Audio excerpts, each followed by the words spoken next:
Hi, this is Beth Sanden, and I'm calling from San Clemente, California, and I'm on GoTarryn TV.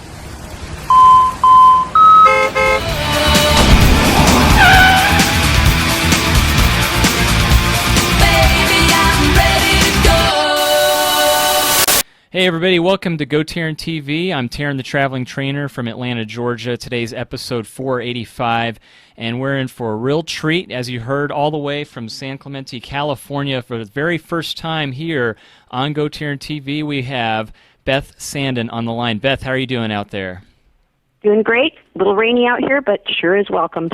Good, excellent. Well, it's great to have you on. I really appreciate you coming out here and taking the time. I've been dying to get you on this interview for this podcast because I'll say this for the folks that watched, or rather listened to the episode with Di Chapman, which was back on March 2nd, 2016, episode 446, for reference's sake. That was the single-handedly most inspirational audio podcast testimonial I've ever heard. I'd just go on record saying that right now. Interesting. Okay. Yeah. I've got a lot of stories that will definitely surpass mine sometime. Well, again, you truly are an inspiration. I'm so happy to have you on here. I'm so excited to get you on here so people can meet you. And anybody who's listening, if they don't know who you are, could you please introduce yourself for those folks and tell us about yourself, where you grew up, and what you're doing out there in San Clemente, please? Well, I am a wife, a mother, also a registered nurse, retired. And I also am a USA triathlon coach and track and field coach. However, I am an incomplete paraplegic. And incomplete means I broke my back 14 years ago last month and became a paraplegic, in which they told me I'd never be able to walk again, but I do walk with a cane and a brace after about 18 months being in a chair. And I am what I'm trying to simplify in this radio and TV interview is that basically it's giving back to my community. Not just only do I train able-bodied people for triathlons or marathons, I train and coach those with disabilities and wounded warriors as well to get back into the game of life through a sport. And that is basically either learning how to swim, hand cycle or bike, or run or do a push from wheelchair, and to get ready for some fun things like marathons or triathlons or even the Paralympics coming up in Rio. That's amazing. And you are just one of the most busiest, fascinating ladies I've ever, again, for the first time talking to you here, I learned that you just travel all over the world, but one of the just most unbelievable, amazing stories when Di was on here was telling me about this 7 continents, 7 marathons. Can you tell us about that, please? Because I just found that just spectacular when I first heard it. Well, I had done marathons, and had also done Ironman competitions prior to my injury. And what happened was I had done Ironman California, which was a full Ironman, qualified for Kona in 2001, went to Kona that fall, but Ironman was again back in May where I qualified, and 2 weeks later I did Rock and Roll San Diego Marathon and qualified for Boston. So in 2 weeks I qualified for some pretty high-profile athleticism, and one being Kona, Hawaii World Championships, and then the also being the Boston Marathon. I got to Kona. I didn't get to go to Boston because I had an accident about a week and a half before I was going to be leaving for Boston Marathon and broke my back. Since then, I work with Challenged Athletes Foundation and actually have been raising money for them, and got my first grant years ago, about 13 years ago, for a hand cycle. And I found out that Boston was allowing a hand cycle division. There's only 8 slots, and you have to qualify for them in a time. Wow. And you have approximately 2.5 hours that you have to get this done in that qualifying time for those 8 slots. Otherwise, they only accept wounded warriors as a showpiece. Wow. So these 8 slots opened up, and I got to go to Boston a couple of years after my injury and, finish some unfinished business, so to quote, unquote. And there was a thing that I've always done, and that is blow kisses at the end of a marathon or a triathlon. I'm always blowing kisses to my family and friends and whoever else is out there cheering me on. But there was a gentleman, a Chinese diplomat, that had actually seen this on a newspaper article and heard about it in a blog right after the Boston Marathon. And they invited me to come to China to try and do the Great Wall of China Marathon. Oh. Well, I don't understand why he thought somebody in a hand cycle could come and do the Great Wall of China Marathon with steps and et cetera. And I don't think he even knew if I could walk or not, but he invited me to come, and I was a couple weeks after Boston going, whoa, I got this email saying, please come, we'd like to have you do our marathon here. And I thought, okay, he doesn't know I can walk, I don't think, or maybe he does, I don't know. But I was walking with a cane and a walker and a brace at times. So anyway, I just thought, well, you know what? I'm going to do this just for those folks that can't do it. I can do this. I can climb stairs. I climb stairs every day with my walker. Why not climb the stairs there? And so anyway, I emailed him back. Long story short, they said, wow, absolutely. We'd still love to have you come. Because I asked them, if I can't do the whole thing, because it was 24 miles on the wall and 2 miles off the wall. Oh, wow. If I can get done as much as I can and finish the rest with a hand cycle, can I come? And they said, absolutely, we'd love to have you. And so Challenged Athletes Foundation and myself and the Chinese government, I shouldn't say the government, the people that help operate this marathon, get over there and to do it. And I thought, gosh, I come back, and some friends of mine who've climbed 7 summits around the world said, why don't you do the next 6 continents? And I said, yeah, why not? And I thought, okay, so it was a slow process, but I'm an older woman. I'm 62, and I coach a lot of young people, and I can't go as fast as they can, typically in a wheelchair or push rim or in a hand cycle. I definitely get beat off like crazy. My Paralympians and Wounded Warriors are so much bigger and stronger and younger. So I thought, okay, it's not bad. I could do this, and, at least I'm doing something that's extraordinary that might inspire them to keep on going. And, of course, I got a lot of guffaws and things, oh, you can't do that. And so I thought, well, yeah, watch me. So the next 6 marathons or the next 6 continents, I, basically contacted the race directors and asked them would they allow me to be able to do this in their marathon. So I went to Kilimanjaro as the second one. Did Lima, Peru. Did Italy, Rome, Italy marathon, and did Tasmania, Australia marathon, did Boston again as my North American continent, and went ahead and did the Antarctica last year and finished up doing 7 continents, which was a Guinness World Book record breaker for the first female athlete to do it in a hand cycle. Oh my God! Wow!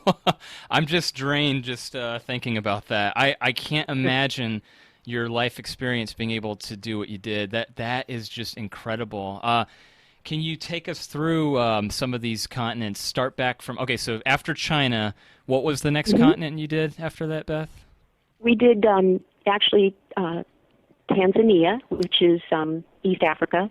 Okay. And that was the Kilimanjaro Marathon. And mind you, I got there and was hosted by Simon Mute, who is a ultra marathoner. He is probably the world's record for the fastest runner up and down Kilimanjaro. Of course, he was born on the mountain.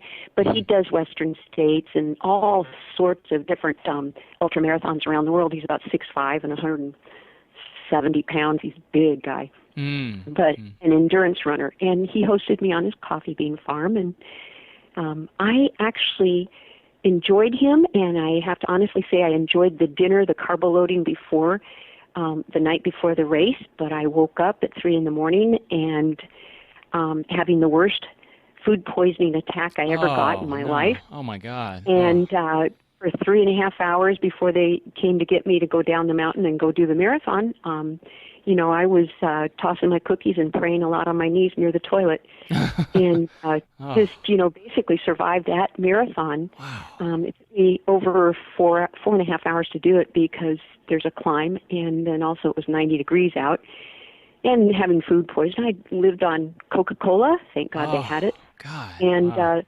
Trader Joe's peanut butter pretzels, and that got me through the marathon. That and a lot of prayer. Oh, wow. That's incredible. That was interesting. And the next 8 months, I went back with some friends, my friends that talked me into doing 6 continents. Uh-huh. We collected 17 pieces of different durable medical equipment, race chairs, hand cycles, wheelchairs, for those people I met that were disabled over there. And now they're doing the marathon and other marathons around Tanzania, Kenya, Zimbabwe. They're all getting very mobile because they were disabled. Some people were sitting on the sidelines when I went by, and they were, not in wheelchairs, period. They were just dragging their legs around or not able to race because the race director didn't let them. But now he does, and of course he's very, very happy about being in Guinness World Book for Kilimanjaro Marathon and allowing me to come and at least kind of pave the way for it. So that was Kilimanjaro. That's impressive. So, okay, so walking through the steps here, we had, of course, China as representing Asia, and Africa was continent number 2. What was the third continent, Beth? The third was Australia, actually. Okay. And it was Tasmania. Tasmania, that's right. a little island off the south of Australia, and they had a marathon there called the Ross Marathon. And anyway, I went there. The race director allowed me to come on over and do that one, which was wonderful because, again, it was the first penal colony code area for men and women from the English, from the UK and Ireland. And when that was all going on, the penal code was for all those criminals coming in through and populating Australia. They had to come through Tasmania. So Ross was the women's penal code town, and that's where they kept all the criminal women, the wild women, that came into Australia in the 1800s. And I thought it was fascinating because there's a lot of history there. But did that in less than 3.5 hours. It was a cold, rainy day, blustery, rainy day, but finished it. And that was the third continent. Wow. The fourth one was actually Lima, Peru, which is the South American continent. And Lima actually let me come in. They did allow the disabled athletes in Peru and anywhere else that would be able to make it to do the half marathon, but they would not allow the full marathon. But I was trying to accomplish a record here, so I needed the full. And the race director, Mr. Mueller, let me go ahead and do it. And I finished that in less than 2 hours, 30 minutes, I believe. Oh, wow. Oh, gosh. It's a beautiful city. It really is, but it's rough roads. And it's built on a hilltop, or I should say a cliffside top. But it's also something that, in all due respect, there were a lot of athletes that were doing the half marathon that were disabled that, they had duct taped a lot of their equipment so it would stay together. There was maybe 2 or 3 push rims, and they duct taped themselves in them so that they could stay in them in case they, because of the roads being kind of rough, bouncing out of those things are real easy. There were some regular chairs, hospital chairs. We're talking heavy, hospital chairs that they were doing the half marathon in. So slowly over the last 3 years, I've been actually having a missionary friend of mine take 3 down. The gentleman and his wife who taught me into the other 6 continents, they went down to climb Machu Picchu, and they took a couple of good equipment down, good couple of chairs and race chairs down. And then on my way to the Antarctica last year, I took 3 other pieces down. So they've got about 10 new pieces of equipment that they could put those athletes in. And they're now doing the full marathon. And I'm hoping the Paralympics, one of them was fast enough to be able to hopefully qualify for the Paralympics in Brazil. That's impressive. That was fourth. The fifth one would be Boston, of course, and that was fun because it's always done with a lot of wounded warriors, but a lot of camaraderie, and that was the year after the bombing. So it was probably one of the biggest. It was 2014, so it was one of the biggest Boston marathons they've allowed because they wanted everybody and the camaraderie, and a lot of us injured people, they wanted us there. So I got to race with some of the folks that were injured in 2013 that hand cycled in 2014, which was phenomenal, and it was wonderful to meet them. That would have been the fifth. Sixth was Italy, and Rome, Italy. What can I say? There's nothing like Rome. It's probably one of my favorites because it's just, where do you go and you don't see anybody else on the street except you, and you get this private tour of, the city of Rome. It was fabulous. A lot of cobblestone roads, but, a lot of teeth-jarring type of racing, but it was fun. It was really fun. And then, of course, the last one, the last and the hardest is the Antarctica, which was last February. And that took me almost 11 hours, 2 minutes shy of 11 hours to complete because of all the rock and the snow and ice and the weather and the conditions down there is just crazy. It's just crazy. That's my longest marathon I've ever done. It felt like an Ironman, except I didn't have to go swimming. Gosh, I just can't imagine that. That is just so unbelievable. And so to document, everything that you've been doing, when I talked to Di on our podcast, she said that we were in the midst, you both were working on a book. Isn't that right? Yes. Can you tell us about that? Well, it's something that Diane proposed years ago when I first started this. She goes, if you ever want to write a book, I want to be in on this. And I went, really? Okay. And she's reminded me of it over the years of trying to accomplish this goal. And of course, now my sights for Guinness World Record is to complete the North Pole, which is called the Grand Slam, the 7 continents and the North Pole. Oh, wow. And there's very few people that have done that, and I'll be the only one that hopefully has ever done it as, a challenged disabled person, but the first female to be able to complete that as well, so that's next year. So, yes, we are in the midst of writing this book. We've got several chapters pretty much completed, and we've got pictures loaded. Okay. And that's what we're working on right now. This is going to be fascinating. I can't wait to get my hands on it after y'all are done and publishing it, because it's just listening just for the last 15 minutes here talking to you is just amazing. I mean, they should do a movie on you. I mean, it's just incredible. Sweet. Seriously, tell us this, Beth, for all the listeners out there. What are some of the favorite times that pop in as like your number 1, 2, number 3 top favorite places that you've been, just visiting and on your experiences? Well, I think in regards to favorite would again be the Rome Marathon. I was just asked to come back and do it again, which was really sweet. They put me in there this year. I just got back last month from it, and it was in April, and I think that's probably by far the most favorite. But they put me in with Alex Zanardi, which is the famous race car driver who was injured 3 years ago, and he's a Formula One car racer. And he is now a bilateral amputee. And so I got to come back and be on stage and on TV with them, and because of Guinness World Book, and then also because of him being so popular in their country. And that was really a fun time. But I think what's most rewarding is to see people's reaction when, heck, I know my limits. I know my limits.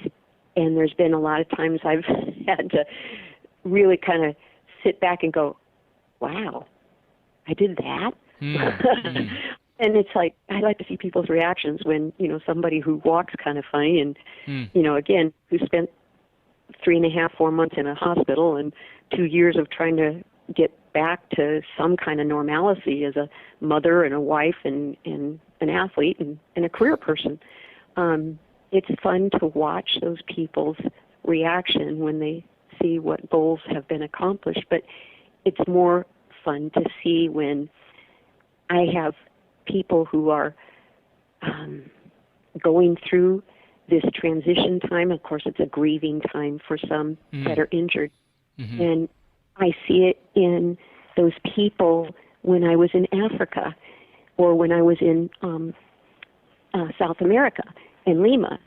And some of those athletes didn't have as nice equipment, but you come back and you bring them nice equipment and things that can set them and help them get over some of the obstacles that they have and continue on and inspire their friends, their families, their native, people.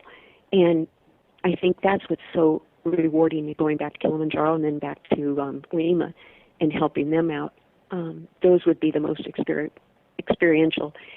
The next is when you go down to the Antarctic and you feel like you're on the moon, and you get very tight bonded with these people that are waiting out the weather to be able to go from Chile to Antarctic.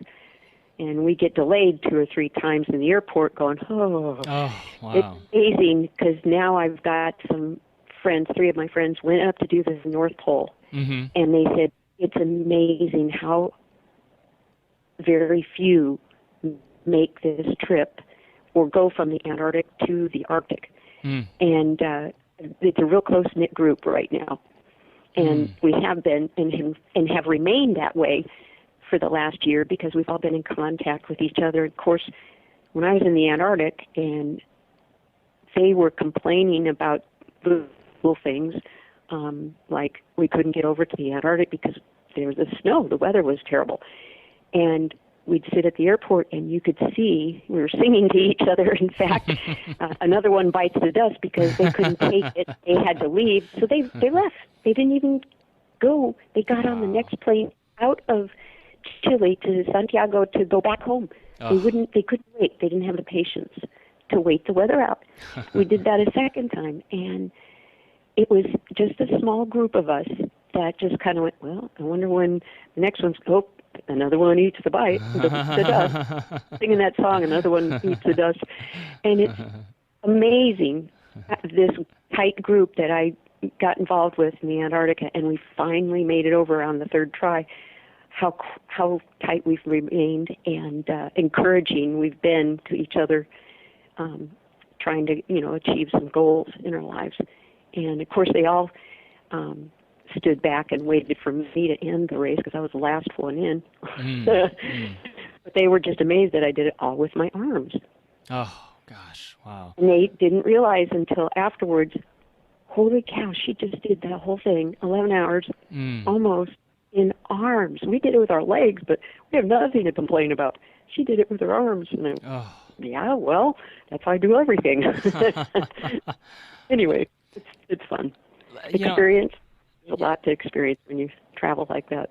That's the great thing, that you're having fun. And let me ask you this question, Beth, because is there a percentage that you can give when you're having your hardest obstacle or challenge? What percentage would you say would be mental? What percentage would be physical? Or is it hard to answer that? Is it vary, or is it? What do you find in terms of physicalness versus mental toughness?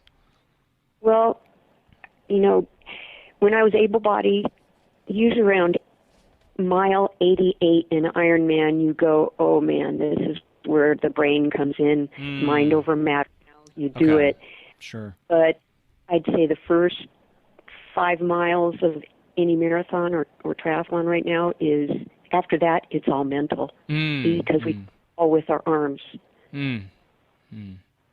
Gosh. So I would say 90% of it's mental because you've got to do it. Again, legs trump arms any day. Yeah. And when a para-athlete does a triathlon these days, or even a marathon, it doesn't matter. Here's an example. I've got a friend who I've trained, and he's now done 3 half Ironmans. He was a professional chair racer, probably the past 20 years or so, and he's fast. He's gone all over the world, but when I started putting him in training mode he had to learn how to swim. He'd never swam before. it took him a year to learn how to swim and get that sink in or get that rhythm and find his rhythm. And then it took him another maybe 6 months to really master and get strong on the hand cycle, because it's using different muscles. And again, you're using totally different muscles in your shoulders when you're swimming or when you're biking or when you're doing your pushchair. And he just looked at me and he goes, "This is god-awful. Where do I get off this train?" And I said, "You're not off the train. You're on it now. And it's going to take another maybe year before you can do this." And that's only a half Ironman. And ever since then, he goes, it's crazy, but you know what? And people will look at him and go, "How do you do this?" Once they realize it's all with their arms, his arms, they all come up to him and just pat him on the back and go, "Man, you are inspiring." Yeah. And yeah, it's just 90% of that is mental. That's incredible. How's your family been in terms of being supportive with you, and what factor do they play in when you're doing any of these challenges? Well, my husband's pretty much, and after I got, the first 2 years were pretty rough. I'll be honest with you. Sure. It was rough on the family and Sure. me. You know, I mean, it's just a crazy up and down and all around, and especially when you got as much estrogen in our house. It is the dog and my husband that slept out on the trampoline a couple nights, you know. Oh. So the male dog and my husband were outside sometimes. But so they're very supportive. In fact, it's great because I could Skype my kids and my husband when I was down in Antarctica and show them pictures, you know, of where I was, and they were going, "Wow." Oh, yeah, they're very on board. They can't believe I'm doing it, but again, it's "Oh, well, that's my mom." They probably think you're super mom. Yeah, well, you got to tell that to them, but my mom. But my husband's very supportive of it, and he's been right there and had my back the whole time. That's awesome. I love it. Well, seriously, if they're going to come out with, I know that you're working on the book already. If you're thinking of titles, I think you need to call it Superwoman or, you know, Supergirl, because seriously, you're describing nothing less than what a superhero would be able to do with what you're able to be doing, and how you're handling everything, and the way your family's been supportive of you too. I think that's awesome. That is wonderful to hear that. Well, thank you. Yeah, seriously. I can't wait for the book. Seriously, please keep us posted on that, Beth, because I definitely want to keep in touch and do another one of these with you as we get closer and as you're working on it. But I tell you, this last half hour has just flown by so quickly, and I promised you I would get you finished on time in a timely manner. But before we let you go, if you don't mind, if I can ask you a couple more questions here. Sure. Please, let's get some contact information out there. Is there any website you want to plug, or any social media or contact information for yourself for anybody listening out there? Well, I'm on social media like crazy, I guess. I'm on Facebook, Twitter, and Instagram. Don't have a web page. Figure that Facebook and Twitter and Instagram is all I need. And there's always... you know, that way people can contact me, and if they have questions or, you know, have any information they want to get more on, they can contact me through that. Perfect. That's awesome. And before you hang up, Beth, please stay on the line as we're fading to black here. I'm going to put your contact information on the screen. If anybody's watching, we're going to have Beth Sanden's contact info right here momentarily. But Beth, you are an amazing inspiration. I seriously mean it after talking to you here. I can't wait to do another audio podcast with you and just go a little bit more into this experience and these challenges that you're overcoming. And so I really appreciate your time. Thank you so much for being on the show with us today. And please, again, stay on the line when we fade to black here. That way I've got something to ask you about the next show, too. Sure. All right. Thank you, Beth. Thank you. For all the folks out there, we're fading to black. Here comes Beth's contact information right now.